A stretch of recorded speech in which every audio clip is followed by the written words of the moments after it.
74 deaths related to malnutrition have been reported in Gaza so far this year, and 63 of those have happened this month, according to the WHO. President Trump says the U.S. will send more aid to Gaza while complaining that he doesn't feel it is appreciated. Gave $60 million 2 weeks ago for food for Gaza.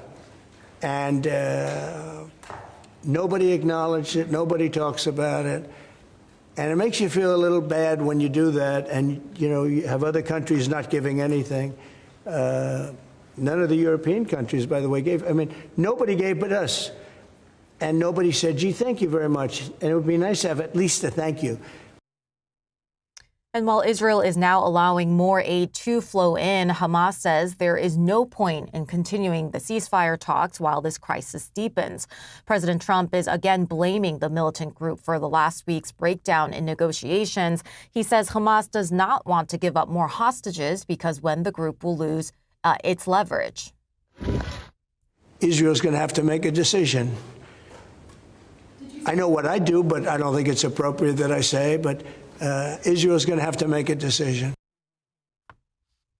And joining us live from Cairo, Egypt, is Saamer Abdel-Jabir, Regional Director for the United Nations World Food Program. Saamer, it is really good to have you. We're really grateful for your time. So WFP has assessed this month that a quarter of Gaza's population is facing famine-like conditions, and that nearly one person out of three is not eating for days at a time. Help us understand the sheer scale and gravity of this humanitarian catastrophe in Gaza right now, which has clearly reached a new low. Thank you very much, and thanks for having me on the call. Absolutely, the situation is really disappointing and depressing for us because we're seeing levels of food insecurity that we've never seen before. And like you said, it's famine-like conditions, 470,000 people at risk. And unfortunately, with the reports that we're seeing that people are dying because of the lack of food. Food is available. We are able to scale up. We have 170,000 metric tons of food across the region. Unfortunately, with the humanitarian pause, which is very positive, we're hoping that it will facilitate a faster flow of aid into Gaza. But only 2 crossings have been opened, and the bureaucratic impediments are still pretty high. Yeah, I mean, you're referring to Israel announcing this daily tactical pause in military activity in parts of Gaza so that more aid can reach more people. We saw some airdrops of aid into Gaza taking place over the weekend. WFP has said that it has enough food to feed the entire population of 2.1 million people for almost 3 months. How much of that food has actually gotten through so far? It's way below the levels that we expect. So yesterday, we were hoping to get in 80 to 100 trucks of WFP food.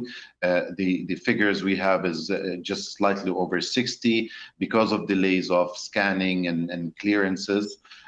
So today we're hoping that 100 will go in, and that's the plan. Our target is to get 80 to 100 a day, and that includes different type of commodities to facilitate orderly distribution, because that's the only way to really control the crowds and the anxiety levels, but also the food needs that are needed in Gaza. And then also we need to restart the community kitchens and the bakeries to also get the ecosystem of food into Gaza working.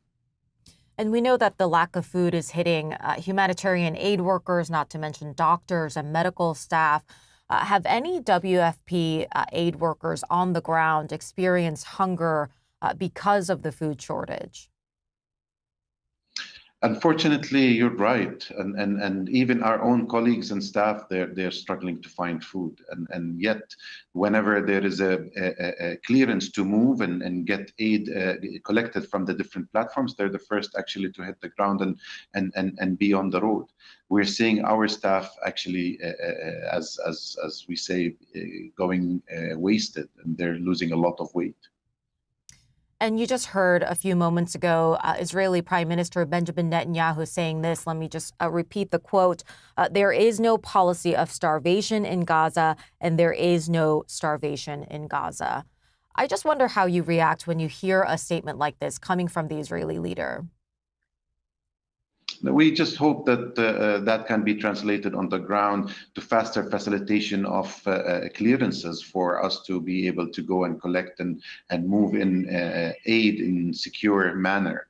The only way to really avert the situation that Gazans are in is by going in at scale in a sustainable manner where they can trust that there is more food coming in, and that will be bringing not just the anxiety levels down, but of course the needs down. But that has to be something sustainable. It cannot be something that is only for a day or two. And that's why from WFP and within the UN, we're hoping that this is going to be just a real initiative to really get into a ceasefire that can allow us to really do our work. Saamer Abdeljabir, thank you so much for joining us this morning. Thank you very much.